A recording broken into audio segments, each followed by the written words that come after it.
Alejandro Ponlecica, en Malos Conocidos. Buenas tardes, aquí Majo y Marcelo te saludan y te damos la bienvenida. Buenas tardes, Marcelo, buenas tardes, Majo, ¿cómo les va? ¿Cómo están? ¿Cómo está el San Francisco, que tan lindo? ¿Cómo estás, Alejandro? ¿Conocés San Francisco? Sí, claro, sí. Claro que sí. Puse música ahí hace algún tiempo y sí, y he pasado un montón de veces, claro. Qué bueno, qué bueno. Vamos a arrancar con la actualidad, que sabemos que es mucho lo que estás haciendo, y después vamos un poquito hacia atrás. Sabemos que tenés tu programa también, los días sábados, y bueno, sí. Contanos un poco sobre eso. Bueno, esta noche, Canciones es un programa que empecé curiosamente a partir de una historia de canciones que había empezado a hacer para FM Millennium, y a partir de ahí, en vez de hacer un microprograma por una canción, nació la idea de hacer 2 horas, y empezaron los sábados y ya es como la tercera edición, y me entusiasma mucho. Van todos los sábados a las 11 de la noche, y lo bueno que tiene es que no tiene límites, porque las canciones se hacen hace tanto tiempo y en tantas vertientes diferentes que todas son valiosas, y uno no tiene que hacer canciones que estén cantadas en castellano o en inglés, sino que uno puede hacer las canciones ligadas a los grandes momentos de la poesía, a los grandes momentos de la música, a los artistas, a los autores, y entonces te da mucha gratificación y te da mucha libertad. Cada programa nace producto de que miré un disco o algo que escuché en la semana, y a partir de ahí se construye el programa y me entusiasma mucho. Alejandro, aquí hay un auge de DJs en la ciudad que empezó hace unos años atrás y que a veces recomendamos nosotros: vayan, escuchen lo que dicen aquellos que estuvieron en otras décadas, de cómo comenzó todo artesanalmente, de cómo difundieron, porque también son difusores de música, y cómo, estando con esto que es una profesión que se fue aprendiendo de a poco, también es lo que va provocando en la gente, porque el DJ no es solamente alguien que se posiciona atrás de una consola o una computadora, sino es también mirar, observar y provocar. Y sí, digamos, nuestro trabajo es un trabajo bastante amplio, ¿no? Tiene que, primero que nada, es la música la que te trae hasta este lugar. Claro. Al traerte la música a este lugar, también te abre un montón de posibilidades. Uno asocia el trabajo de jockey asociado a una pista de baile, y por ahí lo nuestro es muchísimo más amplio, ¿no? Escuchar la música, saber para qué puede servir una u otra, para musicalizar radio, programas de televisión.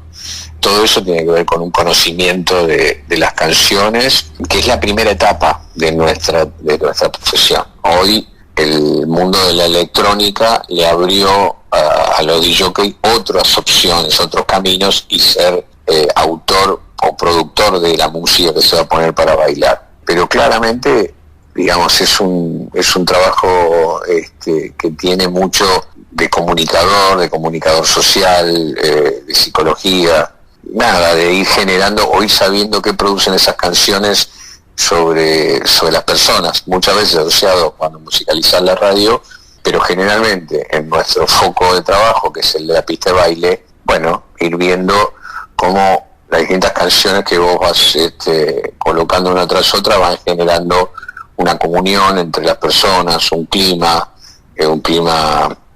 festivo, un clima romántico. Es decir, hay toda una serie de elementos que uno va conociendo a medida que hace esta profesión, que hacen que cada vez que tenés la oportunidad, se abra una opción en cada fiesta, en cada lugar, y que busques que las personas se entusiasman con tu trabajo, ¿no? Muchas veces hablamos en este programa, siendo un programa de rock, con muchos de los DJ que ponen música porque además tienen una amplitud musical. Y hablábamos del criterio musical que ustedes siempre tuvieron. Digo ustedes por una especie de escuela de tener un conocimiento de música que es fundamental para esto. Hoy, por ejemplo, con tu programa, casi adelantando, esto lo voy a adelantar, con un especial de Quincy Jones, entender también ese tipo de música con esos productores, músicos, lo que provocaron el conocer sobre todo, ¿no? Para después difundirlo, tanto en poner música como también para hacer una producción radial, musicalizar. Bueno, el programa de esta noche está dedicado a Quincy Jones y en él obviamente es uno de las personas más valiosas que más ha visibilizado la música popular, entendiendo la música popular por lo que en cada momento, en cada época, la gente la hizo favorita, pero también entendiendo a un productor que lo que hizo fue incorporar artistas a otros géneros cuando eso era casi impensado, cuando era mucho más estricta la concepción de la música, en épocas donde había discriminación, en épocas donde la música que hacían los negros era solamente para los negros, las radios tenían otro tipo de música, y yo creo que lo que hizo Quincy fue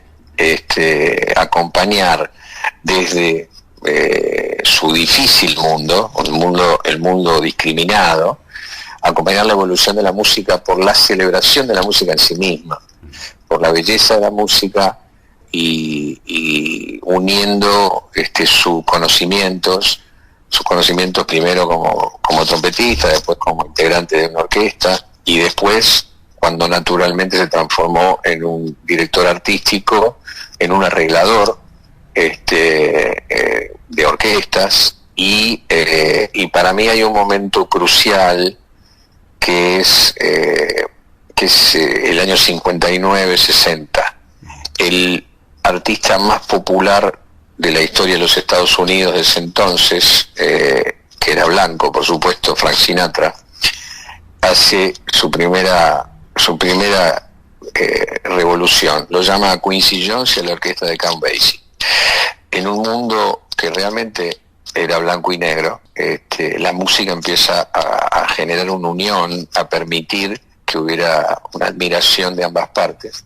Y a partir de ahí se destaca que los 60 ya de Quincy, los 70 ya de Quincy, empieza a asociarse a un mundo nuevo más, aunque parezca mentira, que tenía caminos que eran mucho más populares, básicamente la televisión, el cine, la música que venía de otros lugares, por ejemplo la bossa nova, que había nacido en Brasil, pero la llegada de la bossa nova al jazz fue de un aporte liberador enorme. Y entonces ahí esos años 60 y esos 70 hacen que él empiece a ser, la música popular empiece a ser más transversal, que no existan, por más que el sistema, la sociedad todavía tiene de los latinos, Quincy supera eso con la música, y creo que ahí es donde está uno de los grandes reconocimientos que hay que hacerle a Quincy Jones, ¿no? Alejandro, bueno, y desde tus inicios, ¿cómo llegaste a esta profesión? ¿Quién fue el que te inspiró, o la que te inspiró también? Porque hay muchas mujeres DJ hoy sí, dando vueltas. Y hoy está bueno que haya DJs, en aquellos años no.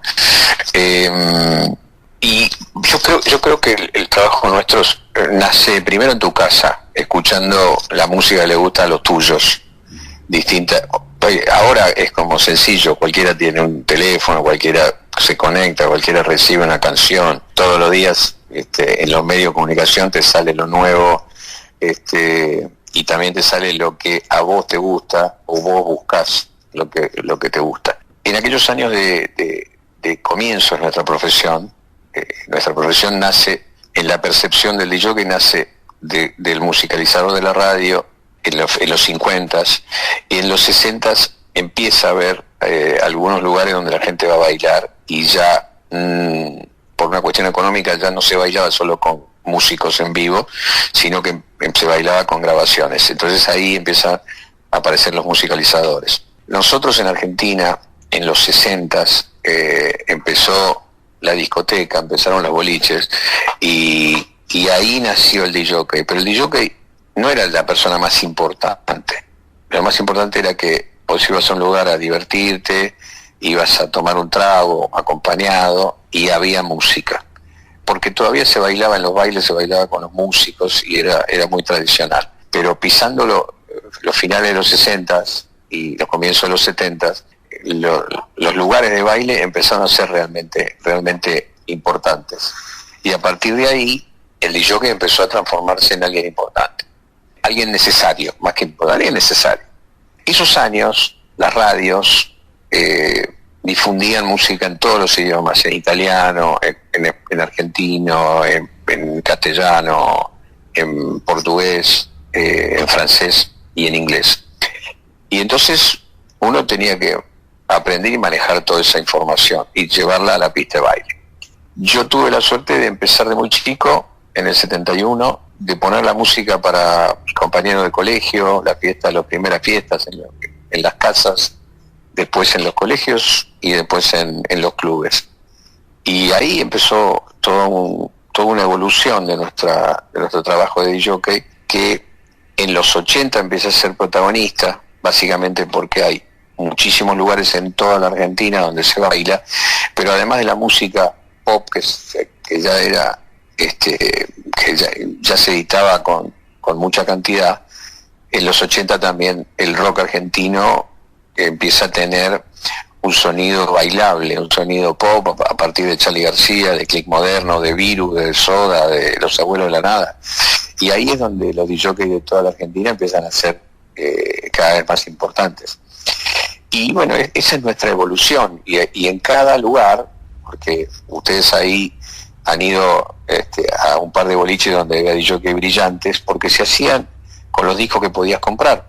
Y en cada ciudad de la Argentina, de acuerdo a su dimensión, había 1, 2, 50 boliches, y en cada lugar había un DJ que iba haciéndose, o iba marcando un poco la línea de lo que le gustaba a los que vivían ahí. Y dentro de eso que se marcaba, para los que estaban ahí, había una cantidad de temas más trascendentes que eran comunes a todo lo que iban a bailar en la Argentina. Y entonces ahí es donde nuestra profesión empieza a tomar un estado valioso y empieza a ser muy considerada, especialmente por los dueños de las discotecas, ¿no? Bueno, ¿y recordás cuál fue el primer disco que pusiste en marcha hasta el día de hoy, que no te dejó nunca más detenerte? ¿Recordás ese disco que tuviste en tus manos? A partir de esto estoy acá. Me acuerdo del primer disco que compré, sí, que fue el disco de Misión Imposible de Lalo Schifrin, porque me gustaba mucho ese programa de televisión. La música que yo empecé en los 70 tenía que ver obviamente con lo que se pasaba en los programas de Música en Libertad, de alta tensión, que eran muchos temas argentinos y extranjeros, pero que como ahí se bailaban, visualmente a la gente le gustaba y le gustaban esas coreografías. Y ya en los 70 empezaba a aparecer algunas cosas más para bailar, además del rock. El rock estaba muy fuerte, por supuesto, grupos como Deep Purple, grupos como obviamente Creed, los Beatles, los Rolling Stones, pero empezó a aparecer también un sonido más bailable que venía de la mano de artistas como Barry White, Gloria Gaynor, la orquesta de MFSB, Salso la orquesta, y ahí es donde empieza Gloria Gaynor, la segunda mitad de los 70, donde nace la música disco, y ya la pista de baile empezó a tener una rítmica musical muy especial, y hasta ahí empieza claramente el furor de ir a bailar como un lugar de ceremonia, y la música que fue protagonista. Hablamos de Quincy Jones. Quincy Jones en 78 produce a Michael Jackson y ya le da un groove, le da un sonido que se puede bailar, y después en el 79 aparece Prince, o sea, muchos sonidos y ritmos de diferentes lugares, de diferentes vertientes, y ya tenemos una pista de baile, ya tenemos un DJ que necesita tener esa música y saber cómo poner cada canción en la noche, ¿no?